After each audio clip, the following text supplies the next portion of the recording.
Hello friends, मैं आपका mentor AK Singh और आज हम DSSB का जो कल मतलब आपके 10 तारीख को पेपर हुआ है उसके एनालिसिस के बारे में और उसके बारे में जानेंगे। यानी कि कल के रिव्यू, बहुत सारे बच्चों के रिव्यू आ चुके हैं, इसलिए आज आपकी वीडियो बन रही है। कल भी इसलिए नहीं बनाई थी क्योंकि बच्चों का एक तरह से नाराज़गी और गुस्सा जो था वो बहुत ही ज़्यादा हो रहा था DSSB की वजह से कि 3 शिफ्ट में पेपर हुआ। दूसरा, बहुत सारे बच्चों का पेपर एग्ज़ाम छूटा है, किस वजह से? बारिश की वजह से, ठीक है। और तीसरा कारण ये था जो बच्चों का एग्ज़ाम छूटा है और जो बच्चे एग्ज़ाम देने नहीं गए उनके लिए एक तरह से यही मान के चलिए कि आपका समय यानी कि टाइम और पैसा, यानी कि पैसा जो था वो दोनों ही बच गया है, ठीक है। आप वहाँ जाते और एग्ज़ाम देते और एक तरह से आपका दिमाग ही ख़राब होना था, ठीक है। अब उसका कारण मैं आगे बताता हूँ। यानी कि 3 शिफ्ट में जो एग्ज़ाम हुआ उसका जो रिव्यू आए हैं, यानी कि फर्स्ट शिफ्ट वालों के, सेकंड शिफ्ट वालों के, थर्ड शिफ्ट वालों के। सबसे पहली बात आती है फर्स्ट शिफ्ट वालों की जो रिव्यू आ रहे हैं। जितने बच्चों के फर्स्ट शिफ्ट वालों के रिव्यू आए हैं फर्स्ट शिफ्ट में क्या कहा गया है? बच्चों ने ये कहा है कि जितने भी क्वेश्चन कराए थे, यानी कि जो क्वेश्चन हमने आपको कराए थे या प्रीवियस ईयर के क्वेश्चन थे या फिर इस तरह से, उनका पेपर बिल्कुल नॉर्मल था। और उनके पेपर में ये था कि बिल्कुल डायरेक्ट हिट टाइप क्वेश्चन थे। यानी कि आपको जैसे कराए गए थे, जैसे किसी से पूछ लिया कि ILA कौन से वर्ष में हुआ, इस तरह के मतलब डायरेक्ट हिट क्वेश्चन जिस तरह के होते हैं उस तरह के क्वेश्चन थे। यानी कि पहला जो डायरेक्ट वाला क्वेश्चन, यानी कि डायरेक्ट क्वेश्चन टाइप आए थे। दूसरा, पेपर सिंपल था इनका, यानी कि पेपर सिंपल और नॉर्मल टाइप पेपर था। यानी कि फर्स्ट शिफ्ट का जो पेपर था वो सिंपल और नॉर्मल टाइप पेपर था। यानी कि जो भी सुबह उठा, जल्दी पेपर देने गया, 7 बजे एंट्री देकर अपना पेपर करवाया, उसका एक तरह से मज़े की बात है। और अगर कोई उसमें भी ना पढ़ा हो, क्योंकि एक बच्चा कहे कि सर पेपर नॉर्मल आया था या फिर डायरेक्ट हिट क्वेश्चन थे या फिर प्रीवियस में से थे, तो वो बात चल जाती है कि क्या नाम झूठ बोला होगा या कुछ मतलब उसने ज़्यादा पढ़ लिया होगा। पर ज़्यादातर बच्चों के यही रिव्यू थे, क्या नाम, कि फर्स्ट शिफ्ट का जो पेपर था नॉर्मल था। अब आते हैं सेकंड शिफ्ट की बात। यानी कि सेकंड शिफ्ट और थर्ड शिफ्ट दोनों ही बातें कर लेते हैं। वैसे सेकंड शिफ्ट की पहले बात करते हैं। चलिए, सेकंड शिफ्ट वालों के बाद जो थी उनके पेपर ऐसे आए थे, यानी सेकंड और थर्ड शिफ्ट में दोनों ही के पेपर ऐसे थे जिसने बच्चों के तोते उड़ा दिए, जिसे कहते हैं ना तोते उड़ा दिए। तो वो इसलिए थे क्योंकि क्वेश्चन उसमें भी मैं ये नहीं कहूँगा, सेकंड शिफ्ट में भी क्वेश्चन कितने थे, 20 से 25 ओल्ड पेपर के क्वेश्चन थे। अब ओल्ड पेपर के क्वेश्चन ऐसे थे आपके, जैसे कि मान लीजिए किसी से एग्जाम्पल के तौर पे बता रहा हूँ मैं कि 5 लॉज ऑफ लाइब्रेरी साइंस है का क्वेश्चन है। एक तो होता है 5 लॉज ऑफ लाइब्रेरी साइंस में ये पूछा सेव द टाइम, यानी सेव द टाइम कौन से उसमें कहता है, यानी चौथे लॉ में कहता है। अब इसने ये इस तरह से पूछ लिया कि सेव द टाइम की जगह कि बहुत ही अंदर से उसके बाल की खाल निकाल के पूछ लिया। यानी कि सेकंड और थर्ड वालों का ये हाल था। CC से क्वेश्चन थे, जैसे CC से क्वेश्चन थे, इस तरह के क्वेश्चन, मतलब सेकंड वालों का भी, सेकंड और थर्ड वालों का पेपर एक ही मान के चलो। थर्ड की बताता हूँ क्योंकि थर्ड वैसे एक साथ ही लिखने थे मुझे। थर्ड में क्या आया था? थर्ड में क्वेश्चन थे जैसे कि डिलीवरी बुक एक्ट के ऊपर क्वेश्चन था। डिलीवरी बुक एक्ट में, यानी कि डिलीवरी बुक एक्ट वाला जो क्वेश्चन था, जो आपको मैंने डेपोजिटरी लाइब्रेरी वाला क्वेश्चन कराया था, उसमें वो क्वेश्चन था। और जो कोर्ट थे, जैसे रंगनाथन के कोर्ट थे, वो थे। एक क्वेश्चन जो था, यानी कि आपके जो सिलेबस से था, ISO वाला क्वेश्चन था, सॉरी IS क्यों लिख दिया मैंने, ISO वाला क्वेश्चन था। यानी कि DSSB भी उसी उस पर पड़ाव पे चल रहा है। और DSSB जैसे और चलने शुरू कर दिए हैं, यानी कि 100 वैकेंसी है तो इतना पेपर टफ बना दो, आउट ऑफ सिलेबस पेपर कर दो कि क्या बच्चे पास ही ना हो। और जिस तरह से पेपर कराया गया है, जिस तरह से पेपर लिया गया है, मुझे तो ये लग रहा है या तो ये सीधी बात, जैसे वो कहते हैं ना, कलर की वैकेंसी है, कलर की वैकेंसी है और पेपर करा रहे हैं आईएएस का, तो वही काम कर रहे हैं ये DSSS वाले। इसमें क्वेश्चन जो थे, जैसे कि एक मिनट, हाँ, इसमें जो क्वेश्चन थे, यानी कि जो तीसरा पार्ट था सेकंड पेपर में, तो बच्चे बता रहे हैं नॉर्मली 20 से 25 क्वेश्चन थे, इसमें 30 से 35 क्वेश्चन थे ओल्ड क्वेश्चन थे।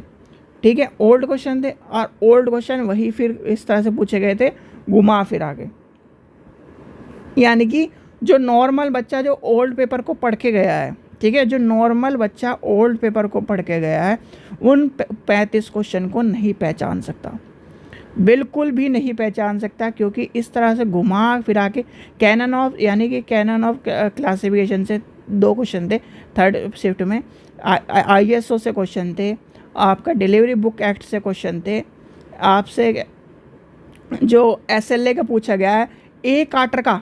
और मैं बताता हूँ, एक चीज़ बताता हूँ आपको, जिसने बच्चे ने ध्यान नहीं दिया, CA कार्टर किसका है, डिक्शनरी का है, तो उसका पूरा नाम खोल के दे रखा था, यानी कि बच्चों ने, अगर जिसने ध्यान दिया होगा तो वो तो कर दिया होगा उसने, उसका पूरा नाम ए कार्टर का नाम पूरा खोल के दिया गया था, यानी कि आपको फुल फॉर्म, इतना कन्फ्यूज़न करने के लिए कि बच्चे जैसे कन्फ्यूज़ हो, पूरा नाम उसका खोल के दिया गया था। ठीक है, बिब्लियोग्राफी के ऊपर क्वेश्चन था, और आपके ISO के ऊपर क्वेश्चन थे, इसके जितने भी जो ALA के ऊपर क्वेश्चन थे, SLA के ऊपर क्वेश्चन थे, आपका निस्केयर के ऊपर क्वेश्चन थे, मतलब क्वेश्चन जो थे ओल्ड पढ़े लिखे, यानी कि पढ़े हुए क्वेश्चन थे 30 से 35, पर 30 से 35 क्वेश्चन भी कोई भी इतनी आसानी से, जिसने बिल्कुल ही भाई क्वेश्चन भी पढ़े हैं और थोड़ा डिटेल में भी पढ़ा है, वही उन क्वेश्चनों को समझ सकता है। और वो भी खासकर हिंदी वाले तो बिल्कुल भी ये मत सोच लेना कि हिंदी वालों ने समझ लिए होंगे। ठीक है, हिंदी वाले नहीं समझ सकते। ठीक है, क्यों नहीं समझ सकते? क्योंकि हिंदी वालों का जो पेपर था, अगर आप उसे हिंदी में पढ़ोगे तो सीधे सीधे बात ये, हिंदी में तो उसके आपको पता ही, मैंने पहले भी कहा था, अर्थ का अनर्थ होता है। इंग्लिश में आपने पढ़ा है, जिसने इंग्लिश चूज़ करी थी उसकी। अब आए जनरल पेपर की, यानी अब सेकंड और थर्ड ले लेते हैं, दोनों एक साथ को ही लेके चलते। फर्स्ट शिफ्ट का किसी का भी मेरे पास मैसेज नहीं आया कि जनरल पेपर कैसा था, यानी कि पार्ट 1 में एक बच्चे का मैसेज आया था, हाँ फर्स्ट शिफ्ट वालों को इंग्लिश और हिंदी नॉर्मल थी। इंग्लिश और हिंदी इसमें भी नॉर्मल थी, यानी कि जो इंग्लिश थी, हिंदी थी, ये नॉर्मल थी, नॉर्मल थी, जिससे बच्चा कर पाए, यानी fill in the blank. Hindi तो बिल्कुल, मतलब अगर कोई 20 में से 20 लाना चाहे तो 20 में से 20 भी ला सकता है, जिसकी बिल्कुल हिंदी। ठीक है, तो इस तरह की थी 20 में से 20। इंग्लिश में थोड़ा सा ये था कि इंग्लिश में मैक्सिमम 15 तक ला सकता था, और 40 चाहिए थे। बचा रीजनिंग, रीजनिंग क्या था, हाँ रीजनिंग और मैथ, और क्या बचा आपका जीके। थर्ड शिफ्ट में जीके में 2 से 3 क्वेश्चन आपके कॉन्स्टिट्यूशन के पूछे गए थे, जिससे अमेंडमेंट बोलो आर्टिकल और जो उसके धाराएं वो पूछी गई थी। मैथ्स में क्वेश्चन क्या नाम, देखो मैथ्स में जितना मैंने भी देखा है, क्वेश्चन एक आधे को छोड़ के ज़्यादातर वही थे कि आपको सॉल्व करने में टाइम लगेगा। रीजनिंग के क्वेश्चन 4 से 5 फिगर के थे, फिर 3 अरेंजमेंट के थे, यानी कि 3 अरेंजमेंट के थे आपके, इस तरह पेपर थे। यानी कि जो थर्ड शिफ्ट वाला पेपर था उसमें और सेकंड शिफ्ट वाले पेपर में यहाँ तक ठीक था, यानी कि हो जाएगा। थर्ड शिफ्ट और फोर्थ शिफ्ट वाले में अगर कोई किसी ने बच्चे ने पार्ट 1 की तैयारी कर रखी है तो वो 40 नंबर ले आएगा यहाँ पर, 40 से 50 नंबर भी खींच लेगा, 50 नंबर तक खींच लेगा पार्ट 1 में। ठीक है, जिसने भाई, क्योंकि ये 2 पार्ट तो इजी थे थर्ड शिफ्ट में और सेकंड शिफ्ट में भी। फर्स्ट शिफ्ट में इजी बता रहे, क्योंकि फर्स्ट शिफ्ट में तो पूरा पेपर इजी बता रहे थे बच्चे कि फर्स्ट शिफ्ट का इजी पेपर था, कि सर जो ओल्ड पेपर के क्वेश्चन थे उस टाइप के क्वेश्चन आए हैं। पर जो थर्ड शिफ्ट और सेकंड शिफ्ट वाले बच्चे हैं वो सारे ही परेशान हो रहे हैं। क्यों? क्योंकि उसमें क्वेश्चन इस तरह थे, बाल में से खाल निकालने वाले क्वेश्चन। ठीक है, अब ये इनके जो थर्ड शिफ्ट और सेकंड शिफ्ट वाले रीजनिंग ये मतलब इसमें से आपके अगर 100 क्वेश्चन है तो 100 में से आप 60 क्वेश्चन कर दोगे। 40 क्वेश्चन की बात मैं नहीं करता भाई, क्योंकि मैथ्स बहुत सारे बच्चों में मैथ्स नहीं होती, रीजनिंग नहीं होती, जीके में क्या नाम वही हाल है। तो इसलिए इस तरह का मैं इस तरह कह रहा हूँ। अब आते हैं, सबसे बात आती है कि इन तीनों पेपर का यानी कि पहला, दूसरा, तीसरा वैकेंसी कितनी है? 100 वैकेंसी है। ठीक है, 100 वैकेंसी है। एक तो नॉर्मलाइजेशन होगा, तो यानी कि नॉर्मलाइजेशन होगा। अब नॉर्मलाइजेशन से और बच्चों ने पेपर यानी कि जिस तरह से सेंटर पर पता चल रहा था, तो मैक्सिमम मान के चलो भाई कोई भी एग्ज़ाम हो 50 से 70% बच्चे पेपर देते हैं।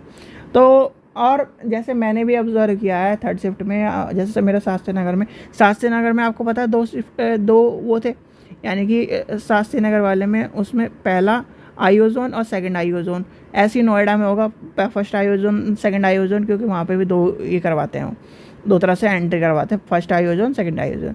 ठीक है, तो मतलब ये मान के चलो 13,000 में से मान के चलते हैं हम 8,000 बच्चों ने पेपर दिया। ठीक है, 8,000 बच्चों ने पेपर दिया, 8,000 बच्चों ने पेपर दिया, क्योंकि इतने तो मान के चलते भाई मैक्सिमम 8,000 बच्चों ने पेपर दिया। अब 8,000 में से बहुत से बच्चों का पार्ट 1 पास हो जाएगा, बहुत से बच्चों का पार्ट 2 पास हो जाएगा, ऐसे वाले बच्चे होंगे। तो उस हिसाब से मान के चलते हैं 5,000, क्योंकि 3,000 बच्चे इस तरह से छटेंगे।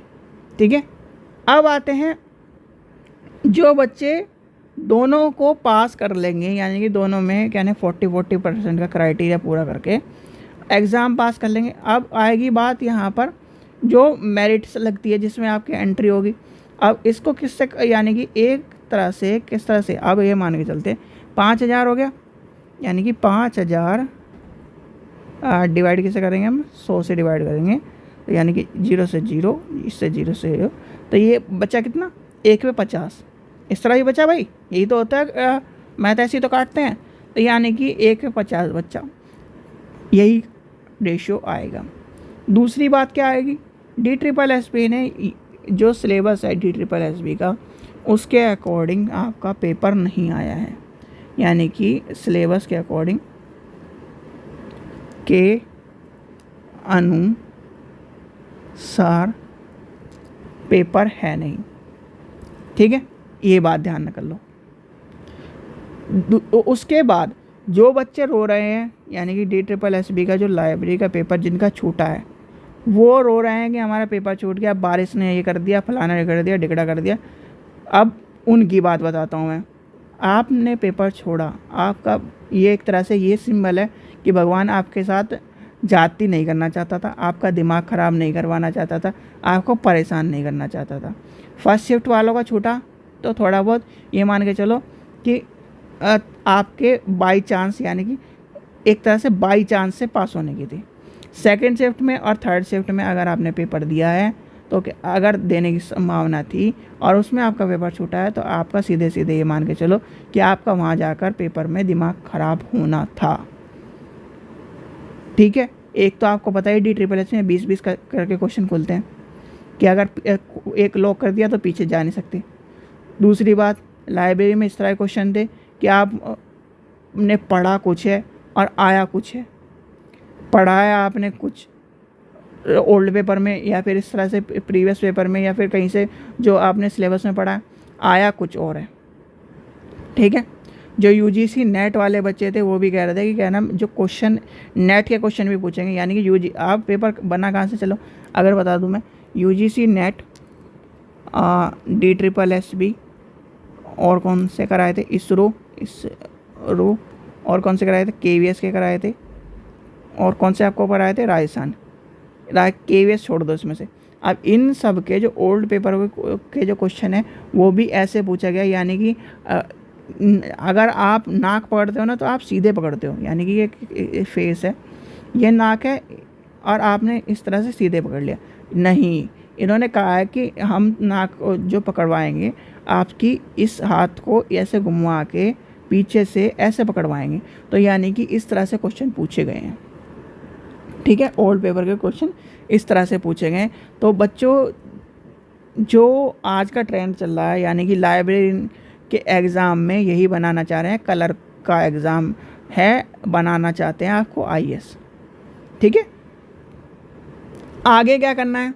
अब आगे परेशान ना हो जिन्होंने पेपर दिया है, पेपर दे दिया, अब भैया वेट करने की इसके अलावा कोई चारा नहीं है हमारे पास। ठीक है, अपना वेट करो। दूसरी बात, अब जो तैयारी करनी है हमें, EMRC वाली जो तैयारी है, उसके अभी तक फॉर्म निकले नहीं हैं। ठीक है, तो आप उसका फॉर्म भर नहीं सकते। EMRC तो है भाई, EMRC जो एकलव्य वाले स्कूलों के फॉर्म निकले हैं, उसके अभी तक फॉर्म निकले नहीं। उसमें प्रिंसिपल, PGT और एक कलर, जूनियर अकाउंट पर कलर का, या फिर एसटी को, यानी कि 4-5 वैकेंसी निकली है, उसमें लाइब्रेरी निकली हुई नहीं है। ठीक है, अभी लाइब्रेरी का कोई आसपास है नहीं। राजस्थान के निकलने वाले हैं, कि यानी राजस्थान लाइब्रेरी के जब निकलेंगे तब देखेंगे उसका। तो अभी हमारे पास कोई वैकेंसी नहीं है लाइब्रेरी की। अगर किसी के पास हो तो मुझे भी कमेंट सेक्शन में बताना कि सर यहाँ की वैकेंसी निकली हुई है। प्राइवेट इंस्टीट्यूट की छोड़ दो, यानी कि प्राइवेट इंस्टीट्यूट में आपको पता ही है, वही सिंपैथी, जान पहचान, या फिर वही अपने वालों को लेते हैं। ठीक है, ये कहानी है। और DSSB का जितना भी आपका गुस्सा है, अगर आप निकालना चाहें तो कमेंट सेक्शन में निकाल सकते हैं, क्योंकि भाई फ्रस्ट्रेट होकर सब बैठे हैं। भाई ये बताओ, रात दिन एक बच्चा जो तैयारी कर रहा है, जिसने 6-6 हज़ार 7-7 हज़ार क्वेश्चन देखे हैं, और जिसमें आप अपने सिलेबस के अकॉर्डिंग देखें, जिसमें क्वेश्चन चेंज होना नहीं है, उसमें तुम बच्चे को पागल बना रहे हो। तुम यानी कि जो बच्चा इतना पढ़ा लिखा है, जो बच्चा इतना पढ़ रहा है, रात दिन एक कर रहा है, उसको तुम पागल समझ रहे हो। सिलेबस का तुम्हारा आता पता नहीं रहता। DSSB क्या नाम, कोई भी संस्था देख लो, अपना जैसे ही आपके पेपर निकलेगा उसके बाद ये कहती है कि ये हमारा सिलेबस है। ठीक है, ये क्या कह रहे हैं, जो पुराना टाइम का सिलेबस चल रहा है वही सिलेबस हम रखेंगे। ठीक है, चलो मान ली सिलेबस एक बार को एक ऑफिशियल साइट पे डाल दे करो।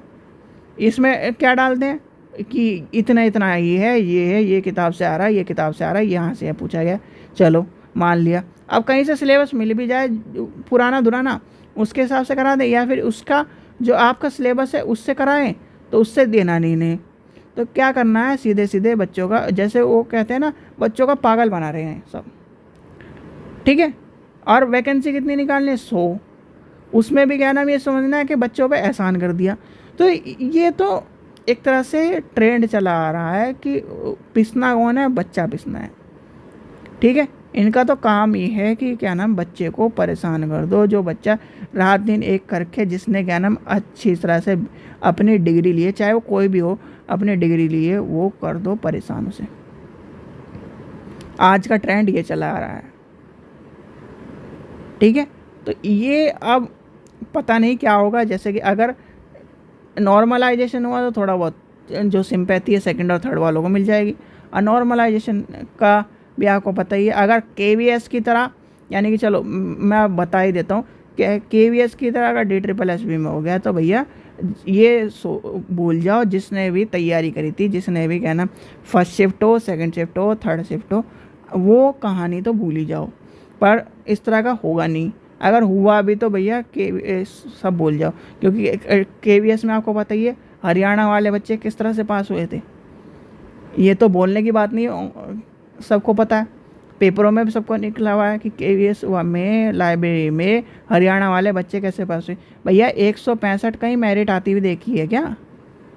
इतनी मेरिट नहीं आ सकती, चाहे वो ओल्ड पेपर भी याद करके गया, चाहे वो कितनी भी अच्छी मेरिट। क्योंकि मैंने जो अनुमान लगाया था 135 से 130-135 के, आज जिसमें नॉर्मलाइजेशन होना था, इतनी मेरिट नहीं आती।